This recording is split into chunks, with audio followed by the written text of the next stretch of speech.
제가 기독교 교육을 전공을 했는데요. 기독교 교육을 공부하다 보면 반드시 공부하는 학자 한 분이 있습니다. 중요한 학자인데 존 웨스트호프 3세라고 하는 학자가 있습니다. 그는 신앙을 한마디로 종교의 사회화 과정이다, 이렇게 정의를 했습니다.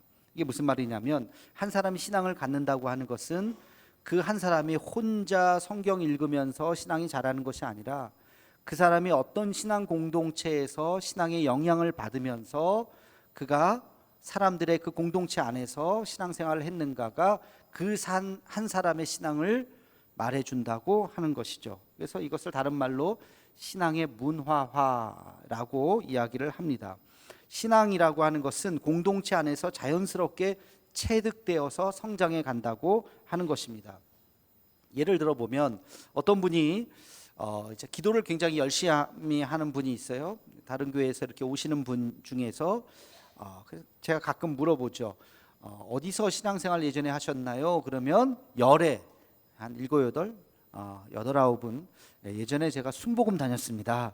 그렇게 이야기를 해요. 순복음 교단은 기도를 굉장히 강조하다 보니까 거기서 한 5년, 10년 정도 신앙생활 하다 보면 나도 모르게 기도에 대해서 굉장히 뜨겁게 열정적으로 신앙생활을 하게 된다는 것이죠.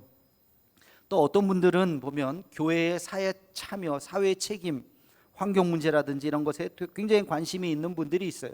그런 분들도 또 물어보면 예전에 어디서 신앙생활 하셨나요? 물어보면 저는 예전에 기장측 교회에 다녔습니다. 기독교 장로회.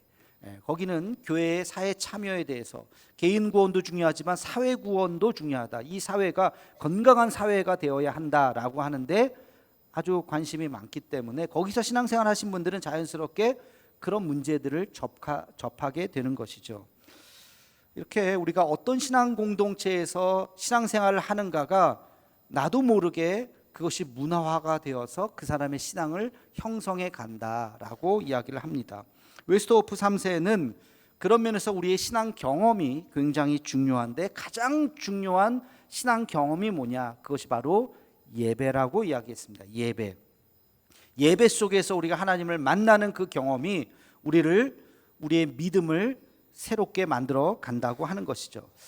오늘 말씀을 제가 묵상하면서 이 학자가 갑자기 떠올랐습니다. 왜냐하면 하나님께서 이스라엘 백성들을 하나님의 백성으로 지금 만들어가는 과정이잖아요. 이 광야라고 하는 것은 출애굽을 해서 하나님의 백성으로 만들어가는 이 과정 속에서 하나님께서 이스라엘 백성들을 어떻게 교육시키셨는가, 교육의 관점으로 다시 한번 보면 하나님께서 이들을 교육시킨 아주 중요한 교육이 있었습니다. 그것이 바로 제사라고 하는 거예요. 제사.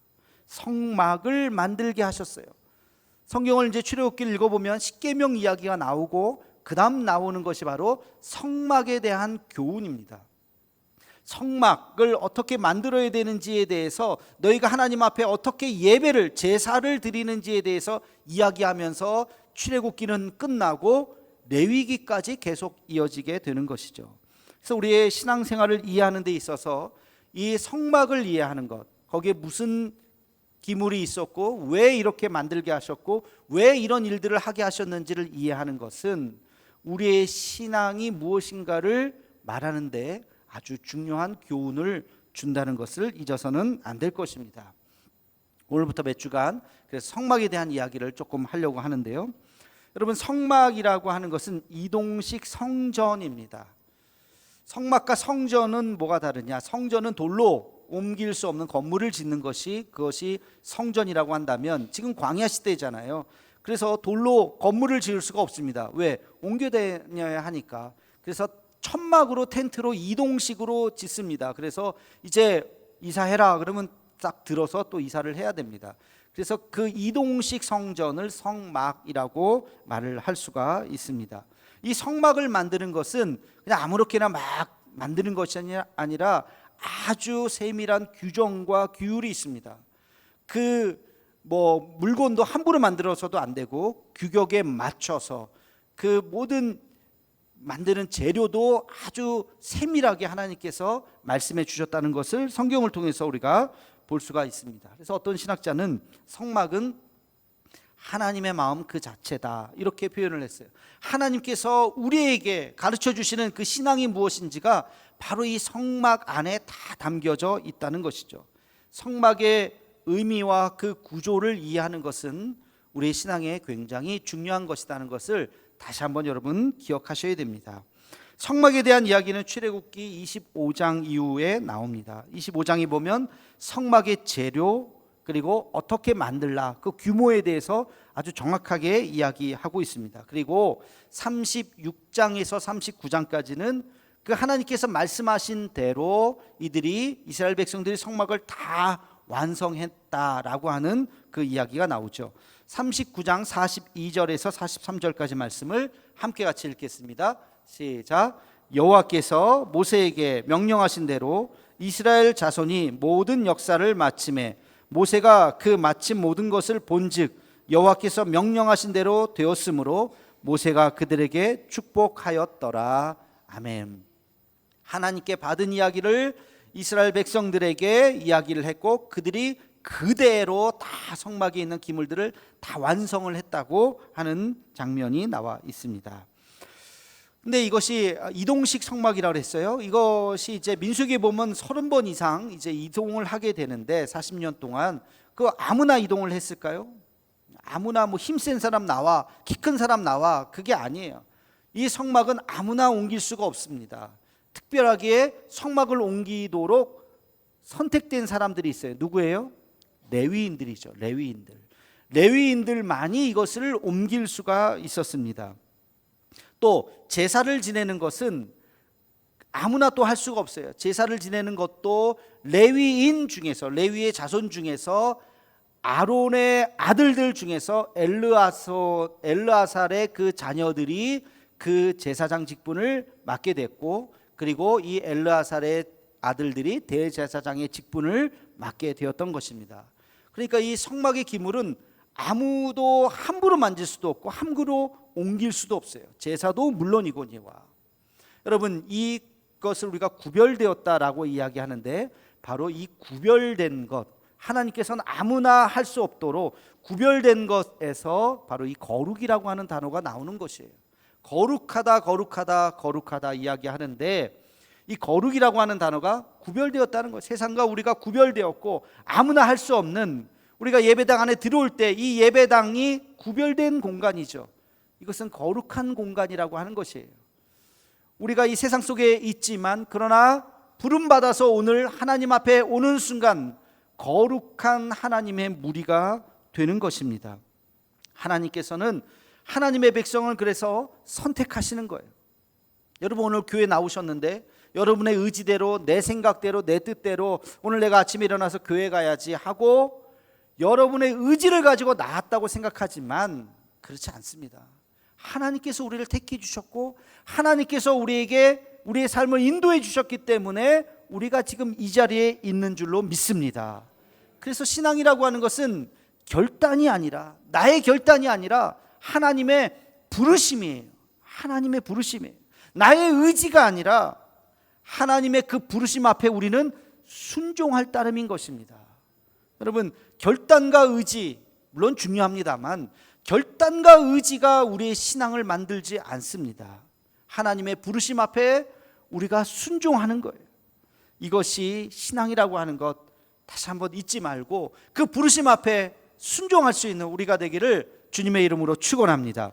이스라엘 백성들은 40년 광야 동안 이 하나님의 부르심이 무엇인지, 하나님 앞에 순종한다는 것이 무엇인지를 철저하게 느꼈습니다. 그걸 어떻게 알 수 있을까요? 오늘 우리가 읽었던 본문 말씀에 보면 그들이 이제 천막을 치면서 있다가 이동을 할 때 이제 잘 쉬었다, 이제 갑시다, 며칠 잘 쉬었으니까 갑시다, 그렇게 해서 가는 게 아니에요. 이제는 좀 더 쉽시다, 다 아픈 사람도 있고 힘든 사람도 있는데 한 일주일 더 쉽시다, 자기들끼리 의논하고 회의해가지고 결정한 것이 아니에요. 우리 함께 같이 출애굽기 40장 36절에서 37절 말씀을 함께 같이 읽겠습니다. 시작. 구름이 성막 위에서 떠오를 때에는 이스라엘 자손이 그 모든 행진하는 길에 앞으로 나아갔고 구름이 떠오르지 않을 때에는 떠오른 날까지 나아가지 아니하였으며. 아멘. 자, 그들이 언제 이동을 했다고요? 구름이 떠오를 때. 구름이 사인이에요. 이거는 사람이 할 수 있는 게 아니야. 하나님께서 옮기시는 거예요. 하나님께서 구름으로 가라 그러면 다 짐을 싸고 옮기는 거예요. 한참을 가다가 구름이 멈추면 자, 여기서 다시 짐을 풀러라 그러면 다시 다 풀르는 거예요. 며칠 동안 풀러요? 몰라요. 하루가 될지 일주일이 될지 한 달이 될지 1년이 될지 우리의 의지가 아니라는 것이죠. 여러분, 이것이 바로 우리의 인생인 것입니다. 우리의 삶도 마찬가지. 하나님께서 우리의 삶을 하나님의 섭리로, 하나님의 손길로 하나님께서 옮기시는 줄로 믿으시기를 축원합니다. 우리는 그 믿음 앞에서 하나님 앞에 순종하는 것이요, 하나님께서 가라 하면 가는 것이고 멈추라 하면 멈추는 것이고, 우리가 있는 그 자리에서 우리의 삶을 다해서 주님을 충성스럽게 섬기는 줄로 믿습니다. 자, 이제 성막의 구조를 한번 보겠습니다. 성막은 사진 한 장 보여주시면 이렇게 생겼습니다.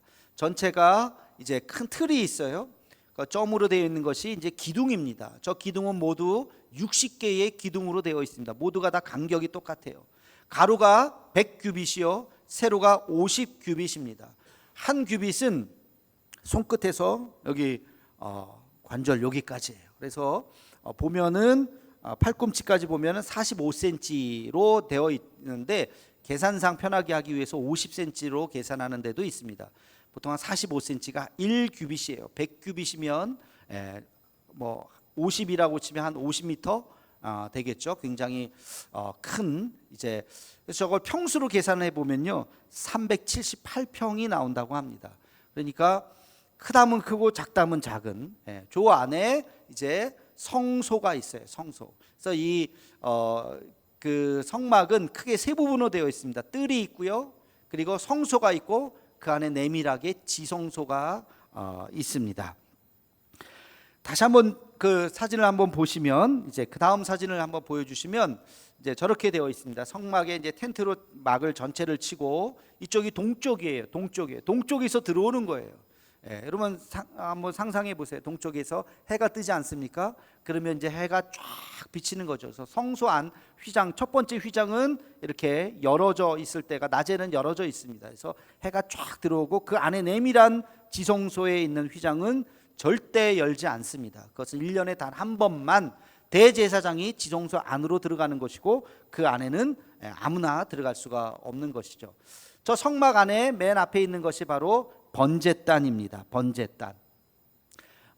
사진 한번 보여주시면 번제단이 고기 굽는 뭐 석쇠같이 저렇게 생겼어요. 5규빗으로 이렇게 되어 있고 생각보다 굉장히 큽니다. 여러분 양이나 염소 이런 것들을 잡아서 올려놓아야 되니까 작지 않습니다. 그리고 그 앞에 이제 번제단이 있고 그 앞에 조금 더 들어가면 그 다음 보여주시면 물두멍이 있습니다. 물두멍. 저기서 손과 발을 씻는 거예요. 그리고 이제 더 안으로 들어가면 성소가 나옵니다. 사진 보여주세요. 성소. 그 첫 번째 휘장이 있고 그 안에 이제 두 번째 휘장이 있죠. 그 앞에 성소 안으로 딱 들어가면 오른쪽에는 떡상이 있습니다. 잘 보이시나 모르겠습니다. 떡상이 있고 그 다음에 다음 사진 보여주셔도 돼요. 왼쪽에는 등잔이 있습니다. 7개의 등불로 되어 있는 등잔이 되어 있고, 그리고 그 앞에 저 그림상으로는 열어져 있지만 보여주려고 열은 거고요. 원래는 저기 휘장은 다 닫혀져 있는 거죠. 그리고 그 앞에 휘장 바로 앞에 있는 게 분향단입니다. 향을 막 지금 피우고 있죠. 그리고 그 휘장 안쪽으로 들어가면 법궤가 있습니다. 그 법궤 위에 무슨 천사가 둘이 이렇게 날개가 있죠. 그 법궤의 뚜껑을 속죄소 또는 시은좌라고 이야기합니다. 가장 내밀한 저기를 이제 지성소라고 부르는 것이죠. 성소와 지성소는 그렇게 크지 않습니다. 거기는 10규빗으로 되어 있어요. 그러니까 지성소는 정사각형으로 되어 있고요. 10규빗, 10규빗, 5m가 조금 안 되겠죠. 5m, 5m. 그리고 성소는 20규빗, 그리고 이제 그 폭은 10규빗이죠. 그러니까 10m, 5m. 그래서 전체 지성소와 성소를 합치면 30규빗과 10규빗으로 되어 있는 그런 이제 성막인 것입니다. 그 각각의 의미를 이제 몇 주 동안 좀 살펴보려고 하는데, 오늘은 번제단과 물두멍에 대해서 좀 말씀을 나누고자 합니다. 먼저 재료는 뭐냐? 성막 뜰에 쓰는 재료와 이 성소 안에서 쓰는 재료가 완전히 구별이 됩니다. 성막 뜰에 쓰는 재료는 놋과 은이에요. 놋과 은. 그러니까 그 기둥도 다 이제 놋으로 싸고, 그리고 그 밑에 단은 이제 은으로 다 싸게 됩니다. 그리고 번제단도 조각목으로 만들어서 놋으로 다시 이렇게 싸게 되죠. 물두멍도 놋으로 다 만듭니다. 그러니까 성막 뜰에 있는 것은 모두 다 놋으로 하거나 은이 조금 첨가되어 있어요. 이 놋이 상징하는 것이 뭐냐면 심판입니다. 하나님의 공의의 심판. 성전 안에 들어오면, 하나님의 백성이 되면, 하나님 안으로 들어오면 하나님께서 공의로 심판하신다는 거예요. 그 심판만 있으면 안 되잖아요. 은이 또 있습니다. 그 은이 상징하는 것은 바로 구속이에요. 구속. 하나님의 구원의 역사가 동시에 있는 것입니다. 그리고 성소 안에 들어가면 성소와 지성소에 있는 물건들, 아까 등잔, 또 분향단, 떡상, 이런 모든 것들은 다 조각목으로 만들지만 금으로 다 싸는 거예요. 그 안에 있는 거 다 금이에요. 등잔 같은 것은 아예 금을 쳐서 한 달란트 금으로 그냥 금덩어리에 금덩어리, 그렇게 만듭니다. 그래서 이 성소 안에 있는 모든 물건은 금이에요. 금이 상징하는 것은 여호와의 영광과 신성을 상징하는 것이죠. 그래서 이 재료의 그 의미가 각각 다르다고 하는 것을 우리가 다시 한번 기억하면서, 하나님 이 성소 밖에, 세상이라고 볼 수 있습니다. 바깥에 있다가 안으로 들어오는 순간 우리는 하나님의 심판을 기억해야 돼요. 밖에 있으면 천국이 있는지 없는지, 하나님이 있는지 없는지도 모르고 세상에서 살 수가 있어요. 그러나 영원한 삶이 있다고 하는 것을 깨닫고 하나님의 거룩한 전으로 들어오는 순간 우리는 죽을 수밖에 없는 죄인이라고 하는 것을 깨닫고, 하나님의 심판이 있다고 하는 것을 깨닫고, 그럼에도 불구하고 하나님께서는 우리를 구원해 주시는 하나님의 역사가 있다는 것을 깨닫는 장소가 바로 성전 뜰이라고 하는 것이에요. 그래서 이 모든 구조를 우리가 머릿속에 잘 기억하면서 신앙생활을 하는 것이 무엇인가? 아까 그 제사라 그랬는데, 그 제사, 오늘날엔 예배 아닙니까? 여러분, 교회 마당을 이렇게 들어오는 것을 우리가 성전 뜰 안에 들어오는 것으로 우리가 연상해서 생각해 볼 수 있는데, 세상에 한 주간 살다가 하나님의 거룩한 전으로 들어올 때 우리가 생각해야 되는 것은 두 가지예요. 하나님의 심판과 하나님의 구원의 역사하심. 우리가 그것을 기억하면서 두렵고 떨리는 마음으로 하나님 앞에 나오고, 그리고 이 성소라고 말할 수 있는 이 예배당 안으로 들어오게 되는 것입니다. 자, 이제 번제단이 무엇인지 말씀을 또 나누고자 합니다. 번제단은 말 그대로 제물을 불태우는 곳이에요. 제물을 막 불태워서 하나님 앞에 올려드리는 것입니다. 유대인들은, 남자들은 1년에 3차례 절기 때마다 반드시 나와야 하고, 그리고 그때만 제사를 드리는 것이 아니라 상번제라고 해서 매일매일 아침 저녁으로 제사를 지내고 성소 안에 들어가서 모든 것을 다 이렇게 정리하고 향을 피우고 이제 그런 불을 또 켜고 그런 이제 의식을 행하게 됩니다. 짐승을 잡는 것은 우리나라 동양에서 좀 연상하기가 쉽지 않아요. 우리는 그러한 메타포가 없어요. 지금까지 우리는. 근데 이것이 그 중동 지역에서는 있었던 일들인데 아주 중요한 것을 상징하게 됩니다. 여러분, 왜 짐승을 죽일까요? 멀쩡한 짐승을 왜 죽일까요? 나 대신 죽이는 겁니다. 나 대신. 내가 죽어야 되는데 나 대신 짐승을 죽이는 거예요. 그럼 내가 왜 죽어야 돼요? 죄인이기 때문에 그래요. 하나님의 심판이 있기 때문에. 거룩하신 하나님 앞에 우리가 갈 수 없는 인간의 죄성 때문에 우리가 죽어야 하는 것입니다. 근데 내가 죽지 않고 나 대신 짐승을 잡아 죽이는 거예요. 그 태우는 모습이 바로 번제단이에요. 하나님의 그 성막 안으로 딱 들어오면 제일 먼저 보이는 것이 바로 이 번제단인 것입니다. 이것은 짐승 제사를 의미하는 것이지만 이것은 또 다른 말로 희생 제사라고 하죠. 나를 대신해서 희생해서 죽는 것입니다. 여러분, 이것의 영적인 의미가 뭘까요? 바로 예수 그리스도이시죠. 예수님께서 나를 위해서 십자가에 달려 죽으신 제물이 되신 그 모습을 우리는 늘 잊지 말아야 합니다. 우리가 크리스찬이 된다고 하는 것, 우리가 그리스도인이 된다는 것, 하나님을 믿는 백성이 된다고 하는 것은 우리를 대신해서 십자가에 달려 죽으신 예수님을 믿는 것을 의미하는 것이죠. 세례 요한이 예수님을 보자마자 뭐라고 이야기했습니까? 요한복음 1장 29절에 보면 보라, 세상 죄를 짊어지고 가는 하나님의 어린 양이로다. 정말로 유월절에 어린 양이 되셔서 예수님은 유월절에 십자가에 달려 죽으셨죠. 내가 죽어야 하는데, 내 죄 때문에 내가 죽어야 되는데 나 대신 예수님께서 십자가에 달려 그 피를 흘려주셨습니다. 그래서 우리에게는 번제단이 없지만 그 번제단이 뭘까요? 십자가예요. 십자가. 우리가 교회 오면서 그 십자가에 달리신 예수님을 바라보면서 주님 앞에 다시 한번 그 구원의 은혜와 은총과 감격을 가슴에 새기는 것이 우리 그리스도인인 줄로 믿습니다. 여러분, 우리가 하나님 앞에 나아가는 방법이 뭘까요? 예수 그리스도를 인정하는 거예요. 나 대신 예수님께서 십자가에 달려 죽으셨다고 하는 것을 인정하는 거예요. 다시 말하면 그것을 믿는 자에게 하나님의 자녀가 되는 영원한 생명, 영생을 주신 줄로 믿습니다. 여러분, 여러분 대신해서 예수님께서 십자가에 달려 죽으셨다고 하는 것을 믿으십니까? 아멘이죠.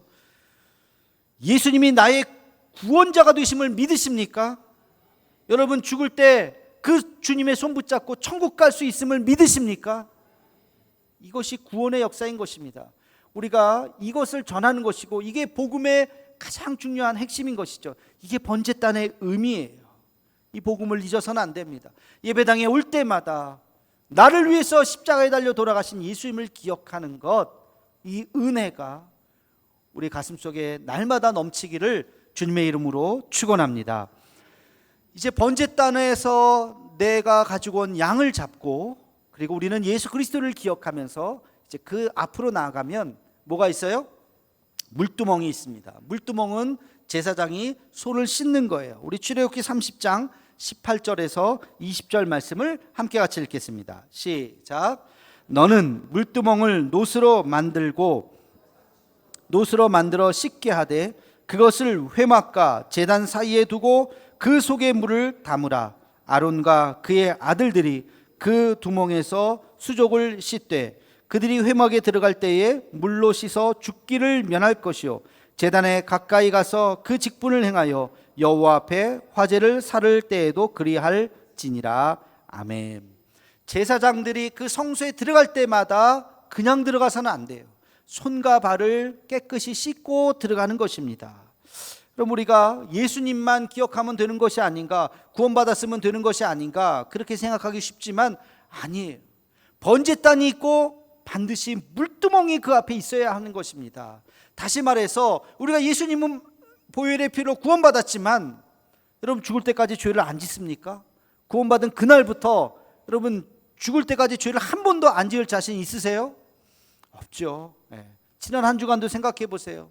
여러분 얼마나 많은 죄를 지으셨겠습니까? 알게 모르게. 앞으로도 마찬가지예요. 그죠? 그렇기 때문에 우리에게는 물두멍이 필요한 것이에요.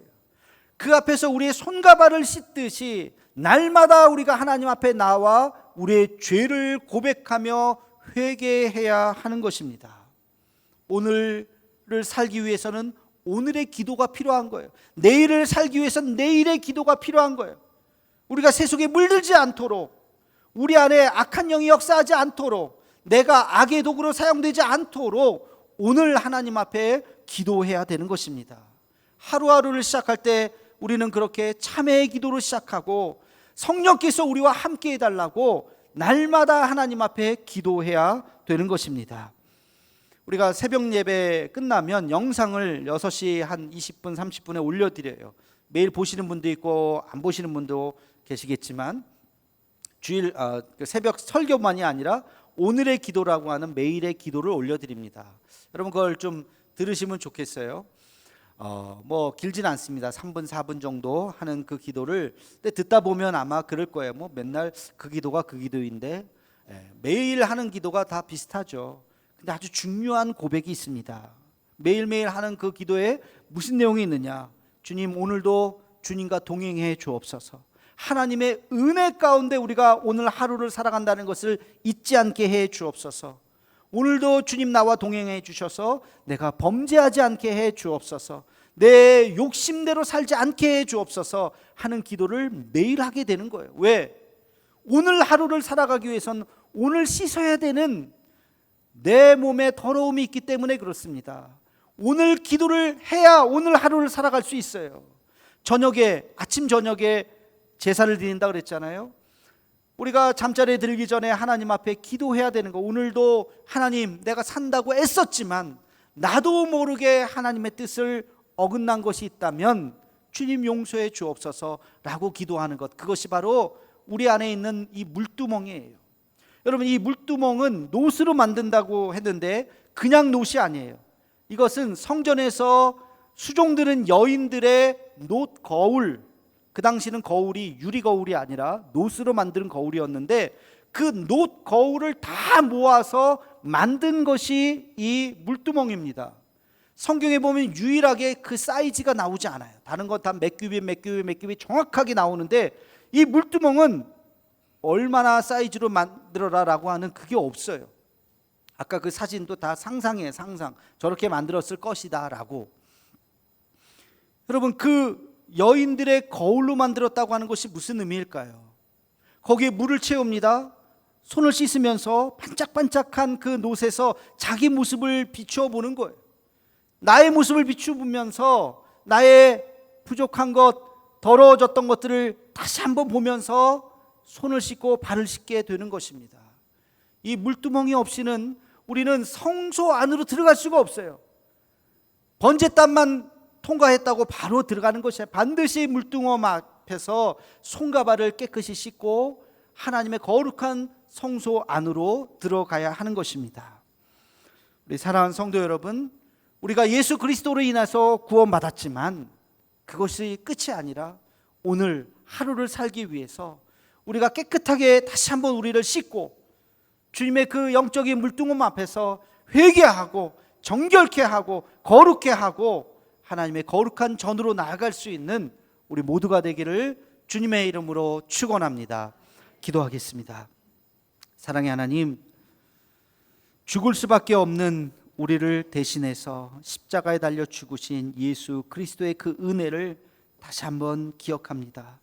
예수님이 나의 구원자가 되심을 고백하며 그 감격 아래에서 날마다 우리의 삶을 살아갈 수 있도록 인도하여 주옵소서. 그러나 주님, 우리가 여전히 죄 가운데 있음을 또한 고백합니다.